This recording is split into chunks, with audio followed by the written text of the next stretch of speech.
When it started to rain in Bengaluru on September 4th, no one could have imagined the destruction that was to follow. The city's famed IT parks in East Bengaluru were flooded. In migrant camps, the poor struggled against the water, and soon reality seemed stranger than fiction.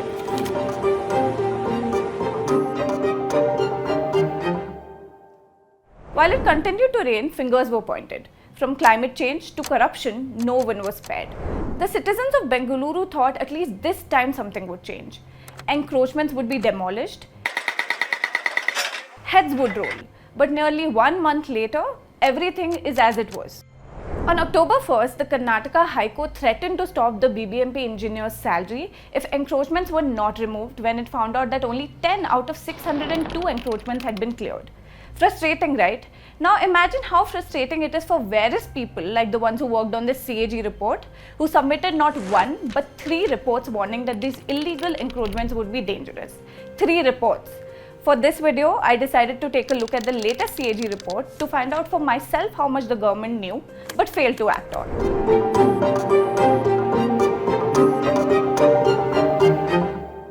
To start with, why did the Comptroller and Auditor General of India conduct a performance audit of Bengaluru's stormwater drains? I mean, this is the same CAG whose reports on the 2G scam, the mining scam, brought down a government. So what was it doing here in Bengaluru looking at drains?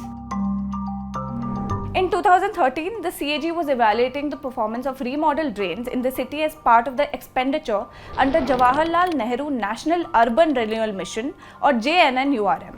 Remember, this was the first report. 2 more followed in 2015 and 2021. And yet, nothing has changed. Take a look at the 2021 report. It meticulously lists chapters about collection and conservation of stormwater, planning and design, and even construction of drains. It has video recordings of the places that the team went to and even photos. For example, these pillars at Outer Ring Road, Bellandur were built inside the SWD. This restricts the flow of the SWD, leading to frequent flooding on the Outer Ring Road. This is in the report. Firstly, why is SWD management important for a city? So when there's rainfall, especially heavy rainfall, the runoff is quickly fueled into the drains to avoid flooding or waterlogging, which in turn goes to water bodies. If that's not done, waters end up on streets, basements, and even wash away houses if the lakes are flooded too. And then this is followed by power cuts, lack of mobility, and basic necessities like food and drinking water. And some even struggle to find a place to sleep.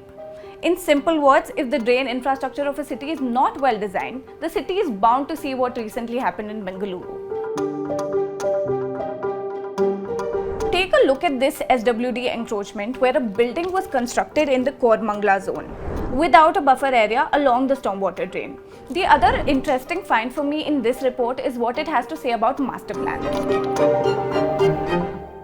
Every city has a master plan which guides the infrastructural growth of a city. The document is not just forward-looking, it also maps the existing infrastructure of the city. So how did the city flood despite having a master plan? Wait, we don't have 1, but 2. This is what happened. One was by the Bengaluru Development Authority that makes master plans for the city. This city master plan was approved in Jan 1995 and valid till June 2007. This plan prepared by the BDA was supposed to be followed by all authorities, including the BBMP. But the BBMP decided to prepare its own master plan of drains around 2010 and 11. Now the catch here is that both these plans have discrepancies where they missed out on marking important water bodies, drains, parks and valleys. For example, you now see 2 maps on your screen. This one is the BBMP's plan and this one is BDA's. The BBMP's plan shows the existence of water body near this village, but there's no sign of it in the BDA's report. Confusing, right? The Bangalore governance, there is no good governance, it's a fragmented governance. There are too many parastate agencies and lack of coordination and the deliberate lack of coordination. If you look at the kind of knowledge potential we have, I am proud that city has even the database of the stormwater drain, because Karnataka State Remote Sensing Application Center has done the digitization, but we are not using in our planning. You know, when we use that data in our planning, filferages comes down. We need to put an end to that. For that, we should make this data available to everyone, make it transparent. The day when we have all our data layers in the form of information available to the public, I am sure that we will have a better Bangalore. I spoke to TV Ramachandra, who is a researcher and professor at the Indian Institute of Science. He has also contributed in the CAG report. Unfortunately, when I look at the way the city has transformed over a period of time, then we have done the analysis using the remote sensing data. These are the pictures that are taken from the satellite platform, which is available from 1973 every 21 or 30 days interval. When I analyzed that, city landscape of 715 square kilometer had about the 68% green cover in 70s and the about 6 or 7% under vegetation. And today when I look at 81.5% is concretized, and we have a green cover less than 4%. The root cause of our problem, the city becoming unlivable, is because of dwindling the open spaces and the green cover. Open spaces includes the water bodies. So now, while government kept failing to take action to improve the drain infrastructure, rapid urbanization kept taking place. Unabated encroachments of water bodies by both government agencies and private parties took place. This picture over here of Kamakshi Palya Lake, converted as sports ground, and Dasaralli tank, converted as Dr. B.R. Ambedkar Stadium, shows how we ended up in this situation. And such large scale conversions are unlikely to happen without the BBMP or the BDA knowing about it. It highlights that there is a weak regulatory mechanism in our system. See, all the buildings go through various clearances, and how did they got the clearance? To build on the lake or on the drain? That means deliberately it is done.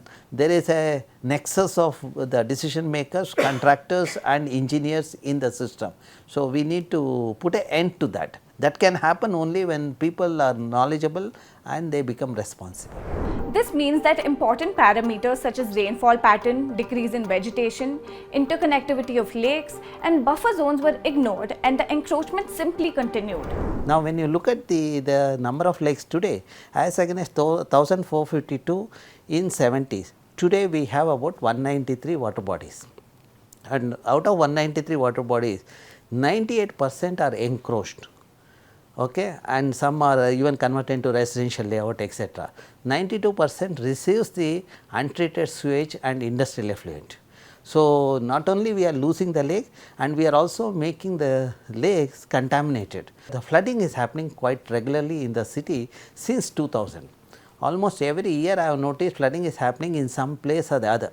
This is mainly because we have lost the interconnectivity among the lake. We see that lake have been converted, part of the lake has been converted, and also the stormwater drains have been encroached.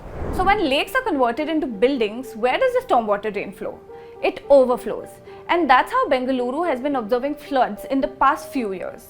We all saw the retrospective demolition drives in the news conducted by the BBMP after the floods. Now that the demolition drive has resumed in Bengaluru, a lot of residents are fuming at BBMP's short notice. In one such incident, a couple in KR Puram threatened to immolate themselves if their house was demolished. There is a buffer zone for drain which also requires the protection. These people not only encroach the buffer zone, they have even got into the drain itself. That is a serious thing. We should have been ruthless, and if we have removed those encroachments, that would have been a message to everybody. Will all the 602 encroachments in the city get cleared? Will Bengaluru be ready for the next monsoon? What do you think will happen? Let us know in the comments below.